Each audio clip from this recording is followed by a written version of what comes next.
सबसे पहले आपको दिखाने जा रहा है। और देखिए, हम सीमा हैदर के घर के बाहर मौजूद है। ये दरअसल सचिन का घर है, जहां पर सीमा हैदर सरहद पार से जो है यहां पर पहुंची थी, जिसके बाद कई सवाल खड़े हुए।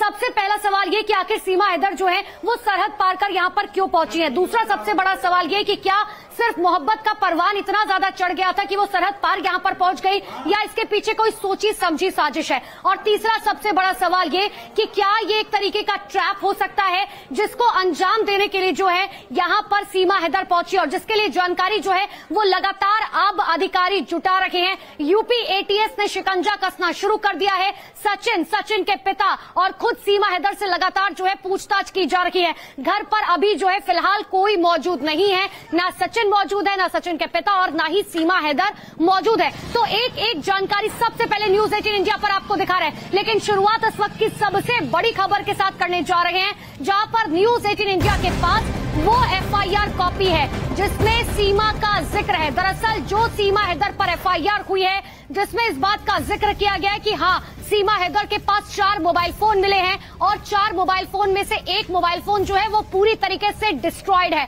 पूरी तरीके से खराब है, चाहे वो टूटा हुआ था या उसे तोड़ा गया था। इसके बारे में अब जानकारी जुटाई जा रही है, क्योंकि ये वही मोबाइल फोन है जिसके जरिए जो है शायद हो सकता है कि पाकिस्तान में से इस्तेमाल किया गया हो सकता है नेपाल के जरिए जब वो पहुंच रही थी तो नेपाल में भी जो है इस्तेमाल किया गया हो। और सीधे लिए चलते हैं मेरे सहयोगी दीपक बिष्ट के पास, जो लगातार एक एक अपडेट इस खबर से जुड़ी हुई सबसे पहले दर्शकों तक पहुंचा रहे। दीपक, एफआईआर में मोबाइल के अलावा और किस चीज का जिक्र किया गया है? देखिए, जो एफआईआर है जिसमें बरामद वाली चीजें हैं उसमें एक पाकिस्तानी सिम भी सीमा हैदर के पास से मिला है, जिस सिम के बारे में जानकारी जुटाई जा रही है। उस सिम को ऑन करके एक्टिवेट किया जाएगा। उसके बाद ये पता लगाया जाएगा कि इस सिम से आखिरी बार पाकिस्तान में किन किन नंबरों से बातचीत हुई थी। वहीं दूसरी तरफ जो पासपोर्ट की कॉपी है, 6 पासपोर्ट की कॉपी मिली है, जिसमें से 5 सीमा हैदर और उसके 4 बच्चों की है और एक सचिन का पासपोर्ट माना जा रहा है। उसके अलावा जो बरामदगी वाली चीज है उसमें रजिस्ट्रेशन, कुछ रजिस्ट्रेशन जो पाकिस्तान से जुड़े हुए हैं उसके कागजात हैं।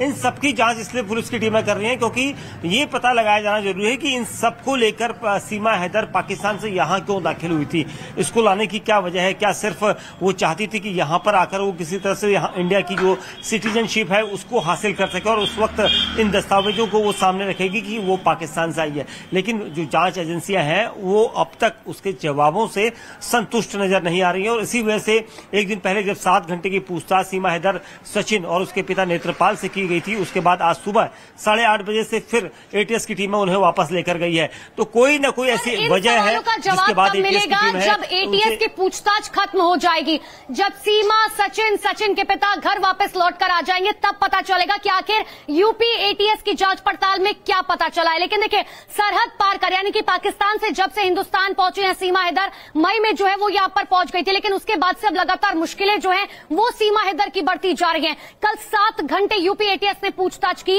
और आज भी लगातार पूछताछ जारी रहेगी। कल दरअसल जो है सीमा से कराची में जो उनका घर है, उनके परिवार के बारे में, उनके पासपोर्ट के बारे में, किस तरह से वो दुबई पहुंची, किस तरह से नेपाल पहुंची और नेपाल से भारत पहुंची, इन सभी सवालों के जवाब जो हैं वो लगातार यूपी एटीएस की तरफ से किए जा रहे हैं। लेकिन एक रिपोर्ट के जरिए आपको दिखाते हैं कि आखिर यूपी एटीएस जो है वो किस तरीके से जांच पड़ताल अपनी आगे बढ़ाती हुई नजर आ रही है।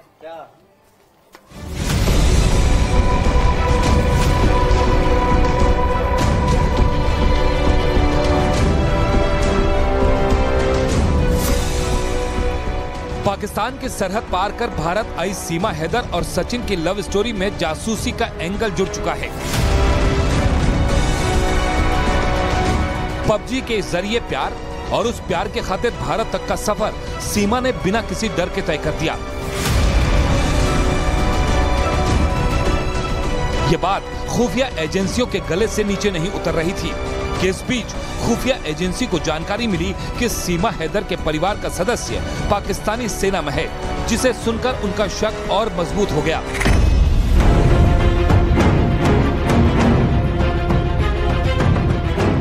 हकीकत क्या है उसे जानने के लिए यूपी एटीएस की टीम ग्रेटर नोएडा में सचिन के घर पहुंची। सचिन, सीमा और उसके 4 बच्चों को अपने साथ ले गई और फिर शुरू हुई सवालों की लंबी फेहरिस्त। 2:06 एटीएस की टीम सचिन मीणा के घर पहुंची। सीमा हैदर, सचिन और सचिन के पिता से एटीएस ऑफिस चलने की बात कही। करीब 1 घंटे बाद 3:15 पर सीमा, सचिन और सचिन के पिता से पूछताछ शुरू होती है, जो करीब 7 घंटे तक जारी रही। सूत्रों के मुताबिक शुरुआती पूछताछ में जो सवाल पूछे गए थे वो कुछ इस तरह थे। सीमा हैदर पाकिस्तान से दुबई होते हुए नेपाल और नेपाल से फिर भारत कैसे आई? सीमा के पास मोबाइल और उसके नंबर के बारे में पूछा गया। सीमा हैदर से उसके पति गुलाम हैदर के बारे में जानकारी ली गई। सीमा हैदर के पासपोर्ट, उसके बच्चों के पासपोर्ट के बारे में पूछा गया।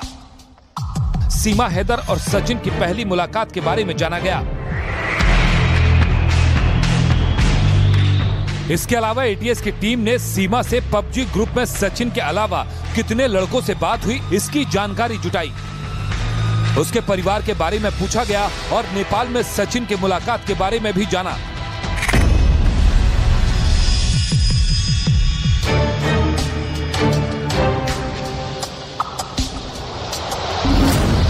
कि सचिन और सीमा नेपाल में 7 दिन रहे, उस दौरान वो नेपाल में कहां-कहां गए और किस किस से मिले। सीमा हैदर के पूरे परिवार में माँ, पिता, भाई बहन के अलावा कौन कौन है? सीमा के भारत आने के पीछे मकसद क्या सिर्फ सचिन से प्यार है? सीमा के भारत आने के पीछे दूसरी वजह क्या है? कराची की रहने वाली सीमा हैदर शादीशुदा है और उसके 4 बच्चे हैं। सीमा दक्षिणी पाकिस्तान के खैरपुर में रिंद हजानो गांव की रहने वाली हैं। इसके अलावा वो पाकिस्तान के दूसरे इलाकों में भी रही, तो उससे जुड़े सवाल भी पूछे गए। सीमा हैदर सिंध और कराची में कब से कब तक रही? सीमा हैदर ने पाकिस्तान में अपना घर किसके जरिए बेचा? सीमा को भारत तक आने के लिए रूट्स की सलाह किसने दी? सीमा हैदर को भारत की सरहद तक पहुंचाने में किसने मदद की? भारत से जुड़ी सरहद को पार करते वक्त क्या सीमा की तलाशी भी ली गई? अब ऐसे में सबसे बड़ा जो सवाल है वो ये कि सीमा हैदर नेपाल के रास्ते भारत में कैसे दाखिल हो गई, क्योंकि भारत नेपाल सीमा पर सशस्त्र सीमा बल तैनात है और उसकी जिम्मेदारी है कि वो आने जाने वालों पर नजर रखे। ऐसे में एसएसबी के जवानों को चकमा देकर सीमा कैसे निकल आई? इन सभी सुरक्षा खामियों को लेकर एजेंसियों के बीच माथापच्ची चल रही है। फिलहाल एटीएस ने सीमा, सचिन और उसके बच्चों को घर भेज दिया है, जिन्हें दोबारा किसी भी वक्त वापस बुलाने की बात कही गई।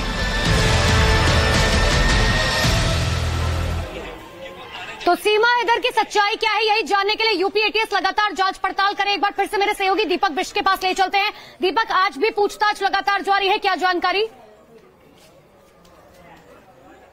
बिल्कुल, देखिए आज भी पूछताछ की जा रही है। एटीएस के द्वारा उन सवालों को जवाब तलाशने की यहाँ पर एटीएस की टीम में कोशिश कर रही है जो सीमा हैदर से जुड़े हुए और खासतौर से राष्ट्रीय सुरक्षा को लेकर ये जुड़े हैं कि सीमा हैदर को किस एजेंट के जरिए नेपाल के रास्ते भारत की सीमा को पार करवाया गया था, उसका नाम यहाँ पर जानना जरूरी है। हालांकि सीमा ने अब तक खुलासा नहीं किया कि वो कौन एजेंट है। उसने कई नाम बताए हैं कि वो फलाना नाम के शख्स से मिली थी, उसके बाद उसने जो है उस एजेंट तक वो पहुंची थी, लेकिन उसका जानना जरूरी है। उसके अलावा उसके पास जो पाकिस्तानी सिम मिला है उसके बारे में जानकारी जुटाई जा रही है। उसके साथ ही जो मोबाइल फोन है, मोबाइल फोन में जो चैट्स थे व्हाट्सएप की, वो डिलीट क्यों की गई थी सीमा के द्वारा, ये सबसे अहम जानकारी यहाँ पर एटीएस की टीम में जुटाई जा रही है और उस डाटा को रिट्रीव किया जा रहा है ताकि सवाल है कि आखिर फोन पर किससे बात हुई थी, चैट आखिर क्यों डिलीट की गई और आखिर फोन क्यों टूटा हुआ है, उसका डाटा जो है वो क्यों डिलीट है। इन सभी सवालों के जवाब जो है वो जांच पड़ताल के लिए जो है अब किए जा रहे हैं यूपी एटीएस की तरफ से। लेकिन देखिए, क्या सीमा हैदर जो है वो पाकिस्तान से हिंदुस्तान क्यों पहुंची? क्या वो पाकिस्तानी जासूस है?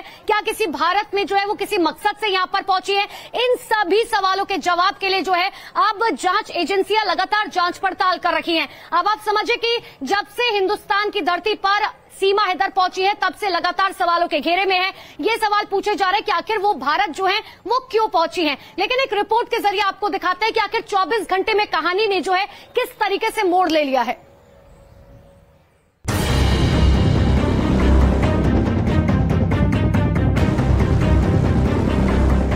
सीमा हैदर का भारत आने का मकसद क्या है?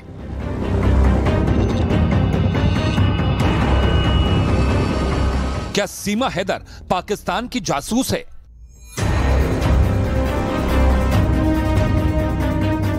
क्या सीमा हैदर का रिश्ता पाकिस्तान की सेना से है?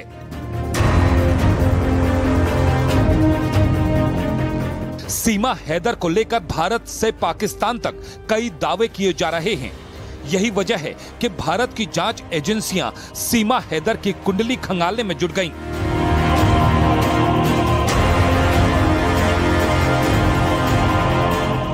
सीमा हैदर ने दावा किया कि वो जासूस नहीं है। उसे ग्रेटर नोएडा के सचिन मीणा से पबजी पर प्यार हुआ और सचिन के लिए ही वो पाकिस्तान से दुबई और नेपाल के रास्ते भारत आ गई। उसके साथ उसके 4 बच्चे भी भारत आ गए, जो सीमा हैदर के साथ सचिन मीणा के घर में रुके। सीमा हैदर ने नोएडा पुलिस और मीडिया को यही जानकारी भी दी। उधर पाकिस्तान में सीमा हैदर का जो फैमिली रजिस्ट्रेशन सर्टिफिकेट सामने आया, उसके मुताबिक उसमें गुलाम हैदर को सीमा हैदर का शौहर बताया गया। इस रिपोर्ट में गुलाम और सीमा हैदर के 4 बच्चों का भी जिक्र है। और पाकिस्तानी गवर्नमेंट से रिक्वेस्ट करते हैं कि वीजा लगा दें तो दिक्कत ना करें, तो उन्हीं से मैंने रिक्वेस्ट करी। उन्होंने की वीडियोस की हेल्प ली, सारे फोटो खींचा इंडिया के वीजे के लिए, सब कुछ मैंने सारे काम करे इंडिया के वीजे के लिए विदाउट दुपट्टा और नेक और कान दिखने चाहिए फोटो में, तो वो सारे फोटो मैंने खिंचवाए, सब कुछ इंडिया करे। इन्होंने आधार कार्ड भेजे। पाकिस्तान की सीमा हैदर के बारे में अब तक जो जानकारी सामने आई, उसके मुताबिक वो कराची की रहने वाली है, जिसे भारत में अवैध रूप से घुसने पर गिरफ्तार किया गया। 4 बच्चों की मां सीमा हैदर दुबई में काम कर रहे अपने पति और पाकिस्तान का अपना घर छोड़कर अपने प्रेमी के पास भारत आ गई। लेकिन सवाल ये है कि अगर सीमा हैदर सिर्फ सचिन के प्यार के खातिर भारत में आई है, तो उस पर सवाल क्यों खड़े हो रहे हैं? इसे समझने के लिए ये जानना बेहद जरूरी है कि पाकिस्तान में सीमा हैदर का फैमिली बैकग्राउंड क्या है। खुफिया एजेंसियों के सूत्रों के मुताबिक सीमा के भाई और उसके चाचा पाकिस्तान की सेना में सूबेदार हैं। उधर सीमा हैदर ने दावा किया कि उसका भाई सेना में नहीं बल्कि पाकिस्तान की सेना में जाने की तैयारी में जुटा है, जबकि उसके पति रिक्शा चलाते थे। यही वजह है कि सीमा हैदर के पाकिस्तान के खुफिया एजेंसी ISI से कनेक्शन के शक में भारत की जांच एजेंसियां जुट गईं। उधर सीमा हैदर का टूटा हुआ फोन भी बरामद हुआ है, जो उसे शक के घेरे में ला रहा है कि अगर वो भारत सिर्फ सचिन मीणा के लिए आई तो अपना टूटा हुआ फोन क्यों रख रही थी।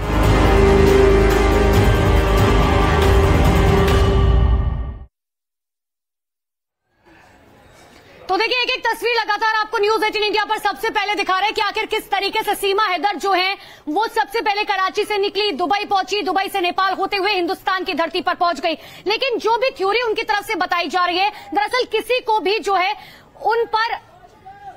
उन पर विश्वास जो है वो नहीं हो रहा है। तो एक एक तस्वीर आपको दिखा रहे हैं, लेकिन इसी बीच एक और बड़ी खबर आपको बता दें, जहां पर यह कहा जा रहा है, क्योंकि विश्वास किसी को नहीं हो रहा है कि आखिर सीमा सच बोल रही है या झूठ बोल रही है, और इसीलिए कहा जा रहा है, एक बड़ी जानकारी आपको दे दें कि सीमा का पॉलीग्राफ टेस्ट करवाया जा सकता है। साथ ही लाई डिटेक्टर टेस्ट जो है वो भी सीमा हैदर का कराया जा सकता है, ताकि सच जो है वो पता चल सके कि क्या सीमा हैदर जिस तरीके की कहानियां बता रही है, जो थ्योरीज बता रही है, जिन पर अभी तक सस्पेंस बरकरार है, उसको जो है लाई डिटेक्टर और पॉलीग्राफ टेस्ट के जरिए जो है मापा जा सकता है। लेकिन देखिए, जब लाई डिटेक्टर और पॉलीग्राफ जैसे टेस्ट होते हैं तो उसके लिए कोर्ट की इजाजत जो है बाकायदा ली जाएगी। सबसे बड़ी बात यह है कि अगर पॉलीग्राफ और लाई डिटेक्टर टेस्ट की रिपोर्ट सामने आती है और उसमें झूठ और सच जो है वो सब पता चल जाएगा, क्योंकि देखिए सीमा हैदर की तरफ से जिस तरीके की कहानियां गढ़ी जा रही है कि 2019 में जो है एक गेम के जरिए जो है उन्हें प्यार हुआ, उन्हें मोहब्बत हुई सीमा सचिन से, और उसके बाद जो है इस तरीके से मोहब्बत परवान चढ़ गई कि वो जो है अपना मुल्क छोड़कर नेपाल के जरिए हिंदुस्तान की धरती पर पहुंच गई। हालांकि मार्च में जो है वो यहां पर पहुंची थी और उसके बाद एक जगह पर उसे रखा गया था सचिन के द्वारा, लेकिन वो घर भी बाद में खाली करा दिया गया, और जब वो इसी घर में पहुंची तो कहीं ना कहीं लोगों को शक जो है वो होना शुरू हुआ। और अब समझिए कि पाकिस्तान जैसी जगह से जब कोई महिला यहां पर आकर रहती है तो ऐसे में सवाल कई खड़े हो जाते हैं कि आखिर, क्योंकि सीधा सीधा जो है सीमा ने ये बोला कि मैं जो है अपना धर्म छोड़कर मैं हिंदू धर्म अपना रखी हूं। हालांकि जिस तरीके का रवैया सीमा हैदर का है, जिस तरीके की बॉडी लैंग्वेज उनकी है, जिस तरीके की भाषा उनकी है, क्योंकि अगर आप देखेंगे तो खासकर पाकिस्तान की अगर हम बात करें तो वहां पर जो है बहुत ही कम लोग हैं जिन्हें प्रॉपर हिंदी बोलनी आती हो, तो सवाल इसीलिए कई खड़े हो रहे हैं। बात हो जनता की या मौसम हो चुनाव का, मुद्दा हो देश का या दुश्मन पर प्रहार का, हर खबर की होगी मुकम्मल पड़ताल, मांगेंगे सबसे जवाब, उठाएंगे हर सवाल। खबर के हर पहलू पर बजेगा नगाड़ा, क्योंकि यह है जनता का अखाड़ा।